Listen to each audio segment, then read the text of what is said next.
Jaco Dirksen has been handling and removing snakes from homes for almost 20 years. And when he got a call to monitor snake activity at the rural home of South Africa's #1 citizen, he was hesitant. I tried to get myself out of it. The reason being, you're working for the state president, something going wrong, snake might bite one of his family, you're gonna be in big trouble. He eventually took the job to check and remove snakes from the homestead. He says though none was found close to the president or First Lady's private quarters, he says conditions around the area are perfect snake breeding grounds. Inside Nkanla we found no snakes at all, but we also did the outside. And on the outside we found a total of 7 snakes. 6 of them were harmless snakes, and we found 1 puff adder. I really complained about the condition, how the people, you can see clearly there's no maintenance on the premises as well. If you look at the paving around Nkanla, the weed is growing like that. Dirksen provides quotations and invoices he says proves that in December last year, the Tobeko Madiba Zuma Foundation agreed to him working at the homestead, but accuses them of speaking with forked tongues after their promise of payment didn't materialize. Dirksen says because he's not being paid, he's unable to pay 6 other local snake removers who helped him at the job at Nkandla, and warns that it's unwise to make yourself unpopular with those whose job it is to remove these animals from your property. I came highly recommended for the work I do. All the snake catchers in South Africa knows me very well. All the other snake catchers will see what happened with me now.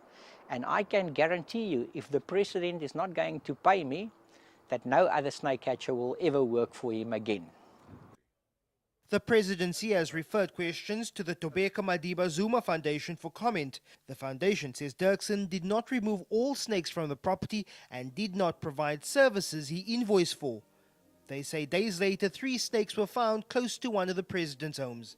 The KZN snake catcher says he doesn't want the matter to go to court, but if he does, he hopes the scales of justice tip in his favor.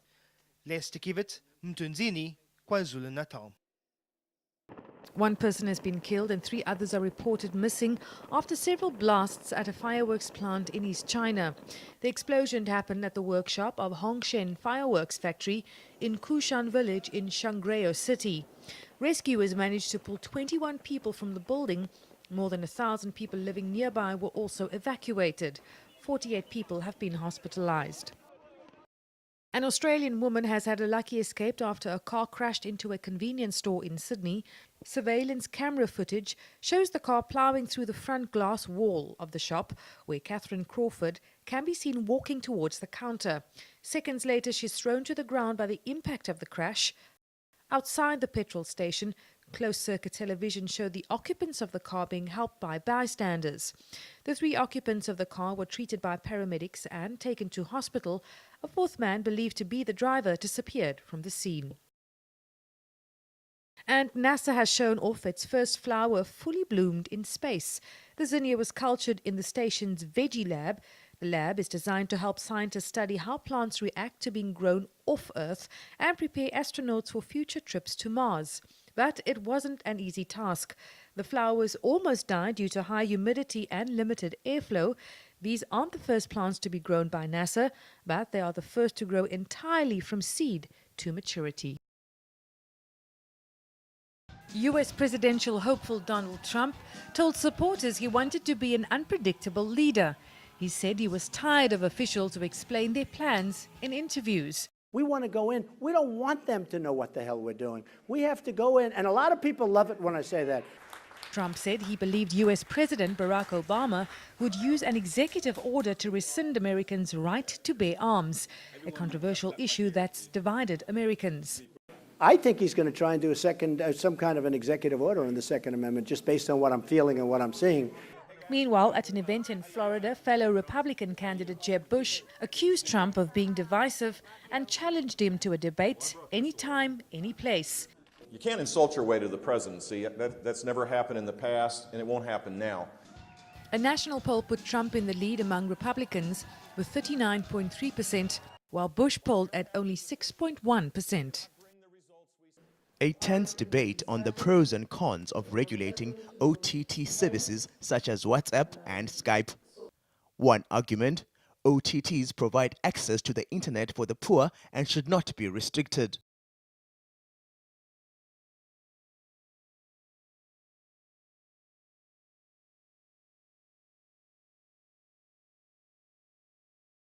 On the other hand, the major networks are concerned that without regulation, OTT services get the personal data on South Africans and sell it on. And they don't pay tax in South Africa. Those OTTs are not situated in South Africa. They obtain your personal information, and their revenue stream is to sell the personal information. I think our POPI requirements might frown upon that. So they also get access, for instance, to your phone's address book or contact list. OTT service providers deny this. Facebook and WhatsApp do not sell user data. That is not our business model. We sell advertising on our platform in the same way that television stations and radio stations sell advertising. Regulator ICASA has also warned against rushing into regulating OTTs. Sometimes, when innovation comes up, you allow it to grow. The Telecommunications Department says it will submit a white paper on proposed OTT policy to Cabinet in March. Bonga Dlulane, Parliament.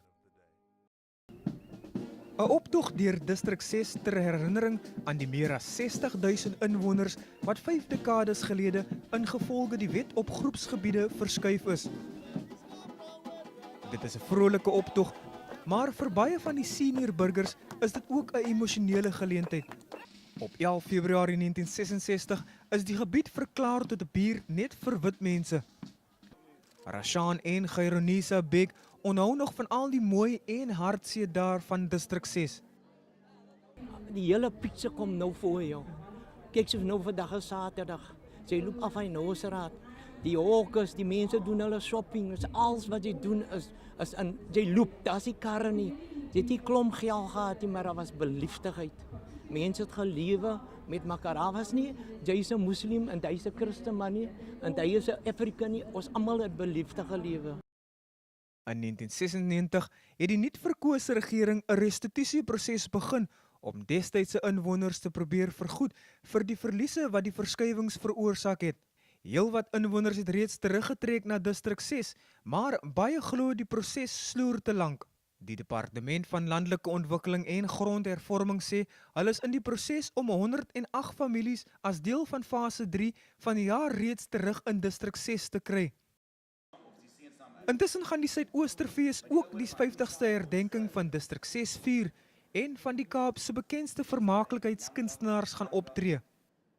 Die idee van Distrik 6 is ongelooflik relevant en dit is werklik ook nogals 'n aantreklike tema vir mense nie net van die Kaap of die Wes-Kaap nie, maar ook vir mense van reg oor Suid-Afrika. En wat ons alreeds agtergekom het, selfs akademici en ook mense so ver vanuit Nederland, België, Duitsland en ook Amerika self is besig om hulle belangstelling in ons fees vanweë die tema van Distrik 6 baie duidelik te maak. Die fees word vanjaar vanaf 27 April tot 2 Mei gehou. Percival Young, eNEWS, Kaapstad. When I come back, I want to be someone in the WTA because they ride on the coattails of the men. They don't make any decision, then they're lucky. They're very, very lucky. If I was a lady player, I'd go down every night on my knees and thank God that Roger Federer and Rafa Nadal before because they've carried the sport. These are Raymond Moore's now infamous and inflammatory comments from a media breakfast on Sunday. Moore went on to praise what he termed the very attractive prospects that would assume the mantle once Serena Williams' playing days were over. The 69-year-old, a former South African tour player, clarified that he meant physical and competitive attractiveness. Moore has since apologized for his remarks and stepped down from his position with immediate effect. but not before some heavy criticism from the likes of Williams, Martina Navratilova and the WTA. Billie Jean King, co-founder of World Team Tennis and winner of 11 mixed doubles titles, was quick to make her feelings known via her Twitter account. There was also condemnation from World Team Tennis CEO Ilana Kloss. Kloss said Moore's comments were disappointing and disrespectful and that players and fans deserve more respect. Moore's words come as the stench of controversy from Indian Wells, a tournament famed for the recently ended unofficial boycott by the Williams sisters, was beginning to subside. Madam Speaker, thank you very much indeed for coming in to ENCA.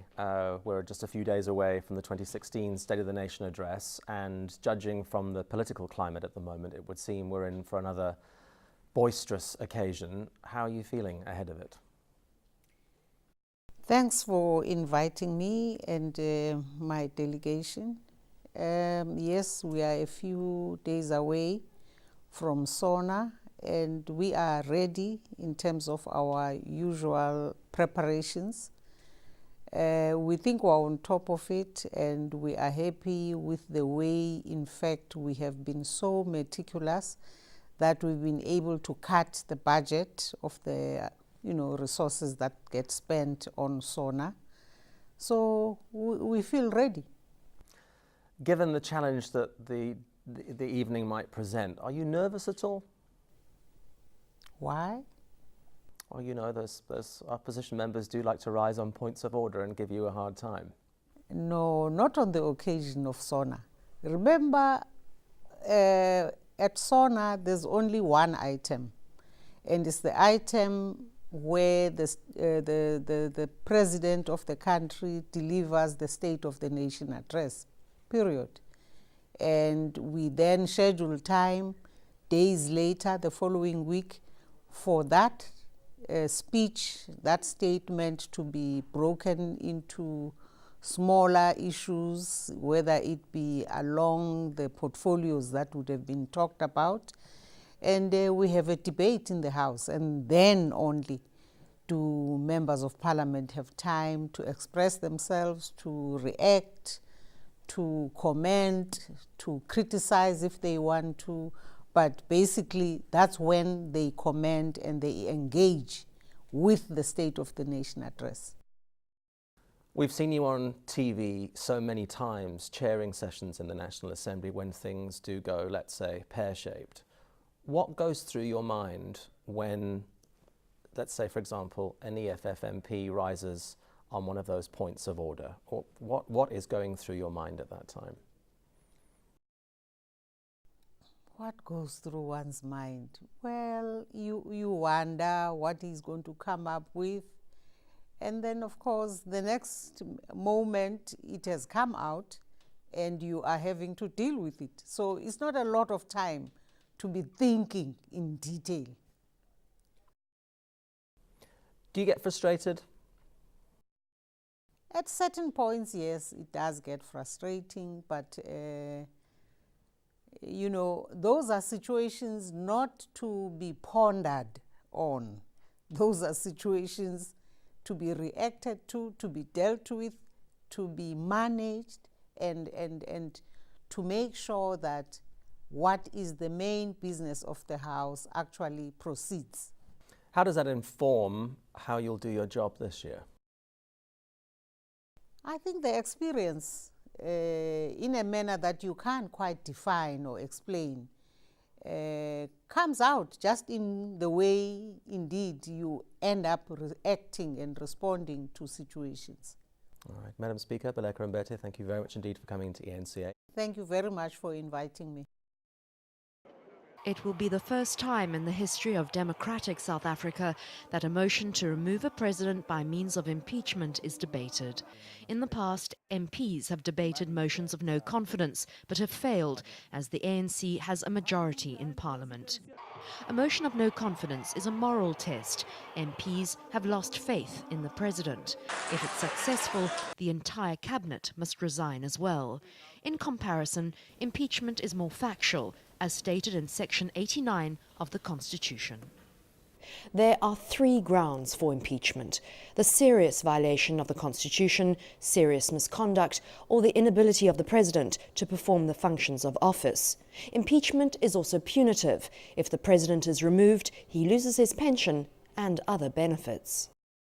In order for the President to be removed, 2/3 of the National Assembly must vote in favour of impeachment. That means for this motion to succeed, every single opposition MP and 116 ANC MPs will need to vote in favour of it.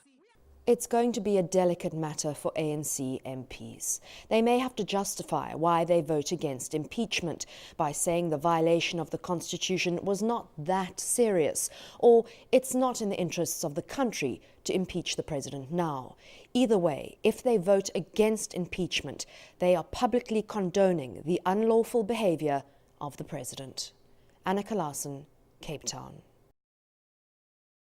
Meet 2 world-class arguers, 16-year-old Clara Mary Mateke and 17-year-old Claire Rankin. So, as stated in Section 2... Just back from wowing a panel of global law experts and judges at the International Moot Court competition. What's that exactly? The Moot Court brings together students from different backgrounds to hone their skills as future lawyers. Their challenge: defend a fictitious war criminal. Team South Africa picked up immediate problems with the charges against their make-believe client, accused of supplying weapons to bomb a church. We believe that he didn't do it, that he wasn't guilty, because, I mean, firstly, he had no knowledge of what the weapons were going to. It was out of the Army's own accord. And secondly, we submitted that the Army was a military objective, so it was okay to bomb it. And it's exactly those skills of building a solid argument that the panel of world legal experts and international judges in the Netherlands were looking for. Thrilled with their win, they are considering a lifetime of robust argument. I want to study law. I want to work as a state advocate, so basically a high-level prosecutor, or I want to work as a human rights lawyer one day. Their Pretoria teammate, Chandra Smith, is already enrolled at Wits University to study law this year. And you can't really argue with that line of thinking. Team Tongana, Cape Town. A perception towards the applicant in this manner. It creates the perception that they're wrong and that homosexuals are not equal and do not deserve the same rights and freedoms as the heterosexual community. And the focus may be on Rio 2016, but Banyana coach Vera Pau is not letting her players get distracted. Banyana are away to Botswana in Lobatse this weekend in the first leg of their women's AFCON qualifier. The 12th edition of the women's tournament takes place in November and December this year. And Pau knows the importance of continental competitions. This month also in our whole planning is just about qualifying, and we don't think about the Olympics now. It's just about getting those games in a positive way out of the way and make sure that we go to AWC, because again that is crucial to grow as a team. You have to be at the final tournaments. Banyana are back in camp following a 2-match tour of Cameroon at the end of March.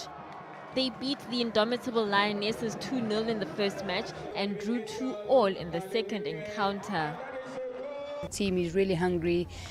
We've been together in camp for quite some time, since last year, November. So we have come a long way together, and we are now starting to play international friendlies. We're playing games now, so we're getting in the momentum to do well. South Africa must beat the Zebras of Botswana over 2 legs to join host Cameroon and 6 other nations in the tournament.